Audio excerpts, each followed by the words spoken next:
Hello everyone, मी Shivani's audio book and vlogs YouTube चॅनलमध्ये तुमचं खूप खूप मनापासून स्वागत करते.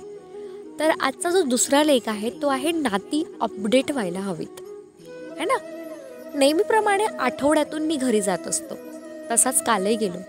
घरी आलो की सगळी दुनिया विसरून मी माझ्या 2 वाघांशी म्हणजे माझा निर्भय आणि शार्दूलसोबत मस्त रमून जातो. गेल्या गेल्या असंच रमून गेलो. बायकोने चहा दिला. चहा घेत असताना आमची दीदी आली. दीदी म्हणजे माझ्या मोठ्या भावाची मुलगी. तसा तो चुलत भाऊ, पण मला सख्खा भाऊ नसल्यामुळे माझी सगळी चुलत भावंड मी सख्ख्यासारखी ठेवली आहेत. भावाची बहिणीची सगळी लेकरं मला तात्या म्हणून बोलतात. दीदी तसंच मला पाहून जोरात आनंदाने ओरडली. अय्या ताता, कधी आलायस? बरा आहेस का? असं म्हणत जवळ येऊन बसली आणि म्हणाली, तात्या, अरे पुढच्या महिन्यात लग्नाची तारीख काढायची म्हणताय पप्पा. मी या 2 वाघांना मिठीत घेऊन रमून गेलो होतो. तिच्यात या वाक्याने मी थोडासा गडबडलो. मी म्हणलं, दीदी कुणाचं ग लग्न? दीदीने सांगितलं तिचंच लग्न म्हणून, आणि फलटणचे पाहुणे आहेत. सगळं ठरवून झालंय तात्या, फक्त इथे तारीख काढायची बाकी आहे. आणि तू हवा आहेस इथे, सुट्टी घे, बाकीचे कोणते कार्यक्रम घेऊ नकोस. दीदी हे बोलत होती आणि मी आतून घायाळ होत चाललो होतो, कारण यातलं 1% सुद्धा माझ्या कानावर आलेलं नव्हतं.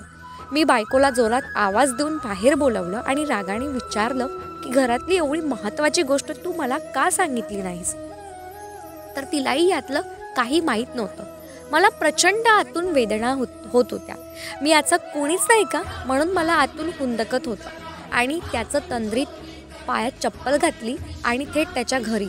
जेमतेम 10 मिनिटात पावली अंतर आमच्या 2 घरांमध्ये. आमचं गाव असल्यामुळे घराची दारे बंद नसतात की दारावर बेल वगैरे नसते. थेट घरात घुसलो तर हा मोठा भाऊ आमचा नुकताच जेवायला बसला होता. मी कसलाही विचार न करता त्याला एवढंच म्हणलं, का रे दादा, आपल्या दीदीला पाहुणे येऊन पसंत करून गेले, सगळी बोलणी सुद्धा झाली, फक्त तारीख काढायची राहिली आणि यातलं आम्हाला कुणालाच माहिती नाही, असं का? तर म्हणाला, तुम्हाला कुणाला आमची काळजी आहे का? तुम्हाला कुणाला आमचं चांगलं झाल्याचं बघवतच नाही. त्याच्या या बोलण्याने मी कोसळून गेलो. मी म्हणलं, अरे आम्हाला कळलं तर आम्ही येणार ना. तर तो रागाने एकटक माझ्याकडे पाहत म्हणाला, नितीनराव, 8 दिवसापूर्वी मी तुला व्हॉट्सअपला मेसेज करून ठेवलाय की दीदीला फलटणचे पाहुणे बघायला येणार आहेत, आणि तू अजूनही तो मेसेज साधा वाचला सुद्धा नाहीस. मी रोज पाहतोय तू ऑनलाईन असतोस, पण तू माझा मेसेज तू वाचत नाहीस. तातडीने मी माझा मोबाईल खिशातून बाहेर काढला. प्रिय दादा म्हणून त्याच्यासमोर नाव सर्च केलं आणि व्हॉट्सअपला पाहिलं तर खरोखर त्याने मला 8 दिवसापूर्वी तसा मेसेज पाठवला होता. मी त्याच्याकडे नजर उचलून पाहिलं तर आता तुझ्यात आणि माझ्यात कसलेच नाते उरले नाही, असा काही त्याच्या चेहऱ्यावरचा अनोळखी भाव पाहून मला त्याच्या अक्षरशः कीव आली. मग मी बोलायला सुरुवात केली की दादा, कामाच्या घाईत व्हॉट्सअपवर येणारे प्रत्येक मेसेज प्रत्येकजण आवर्जून वाचतो असं नाही. मोबाईल काय माझ्या शरीराचा अवयव नाही आहे दादा. त्यावर काही आलं की लगेच माझ्या मेंदूशी कनेक्ट होत नसतं. आपलं घर लांब नव्हतं म्हणून तुझ्या बायकोने येऊन सांगायला हवं होतं, किंवा साधा एखादा फोन तरी करायचा ना. निदान तुझा आवाज कानातून मेंदूत गेला असता तर व्हॉट्सअपवरून मला कळवलं, म्हणजे तू तुझं नात्यातलं कर्तव्य पार पाडलं असं वाटलं का तुला? आणि तो माझ्याकडून मेसेज वाचायचं राहून गेलं म्हणून तू इतक्या टोकाचे बोलतोयस की बस आपल्यात आता काहीच नातं नाही राहिलं. मग तसं असेल तर आम्हीही व्हॉट्सअपवरूनच अक्षता पाठवतो. त्या दिवशी हवं तर दीदीचा फोटो डीपीला ठेवतो, तू तिकडून आम्हाला जेवणाचं ताट पाठव, चालेल ना दादा? यावर जरा तो गार पडला. मी प्रचंड अस्वस्थ होतो. माझ्या भावाच्या मुलीच्या लग्नात वरातीत मित्रांना घेऊन तंगड्यावर करून नाचायचं स्वप्न पाहणारा मी. नसेल माझी परिस्थिती सध्या तुझं ओझं उचलण्याची, पण कुठून तरी हप्त्यावर का होईना निदान एक गोदरेजचं कपाट तरी मी घेतलंच असतं की रे. माझ्या दीदीसाठी लग्नाच्या मांडवात पंक्तीला भात वाढण्याची स्वप्न पाहणारा हा तुझा भाऊ. केवळ तुझ्या व्हॉट्सअपचा मेसेज मी वाचला नाही म्हणून तुला इतका परका वाटायला लागला का रे? हे व्हॉट्सअप इतकं महत्त्वाचं झालं का? हे व्हॉट्सअप कधी आलं? तुझा माझा संवाद साधण्यासाठी आपल्याला याची गरज पडावी. एखादी साधी गोष्ट असती तर मी समजून घेतलं असतं, पण आयुष्यातली इतकी महत्त्वाची गोष्ट तू समोरासमोर माझ्याशी न बोलता या माध्यमातून सांगू पाहत होतास. दादा वयाने मोठा आहे. माझ्या बोलण्यावर तो मान खाली घालून उभा होता. त्याची चूक त्याला कळली होती, पण खरं तर तो चुकीचा नव्हतास. तो डिजिटल होता. इतका गुंतून गेला होता की नातीसुद्धा त्यावरच टिकून पाहायला लागला. दोघांच्याही डोळ्यात गच्च भरून पाणी आलं होतं. तसाच त्याला जोरात आवळून मिठी घेतला. मिठीत येत फक्त एवढंच म्हणालं, नितीन सॉरी भावा, चुकलं, आज कळलं आयुष्यात की तू कवी का आहेस. ते घट्ट झालेली मिठी मी डोळे पुसत पुसत सैल केली.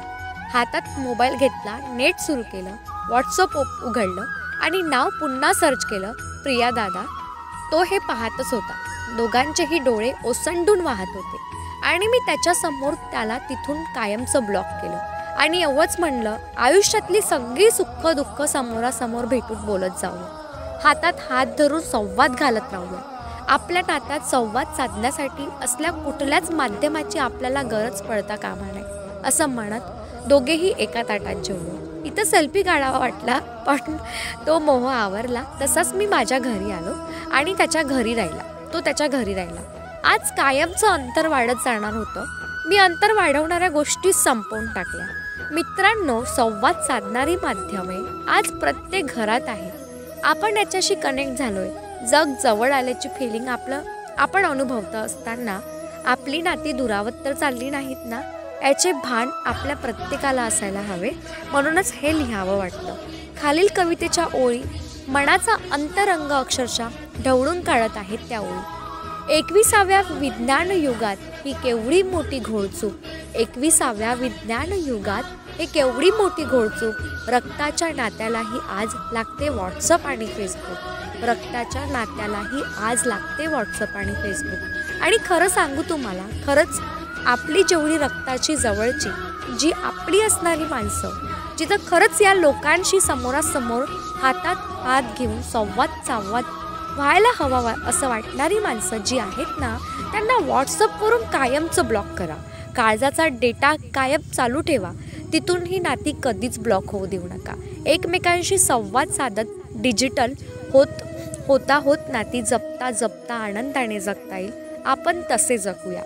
लेखक आहे अनामिक. आवडलेल्या पोस्ट आवर्जून लाईक आणि शेअर करा. सौजन्य सोशल मीडिया. हा लेख मला प्रचंड आवडला म्हणून तुमच्यासोबत शेअर करावं असं वाटलं.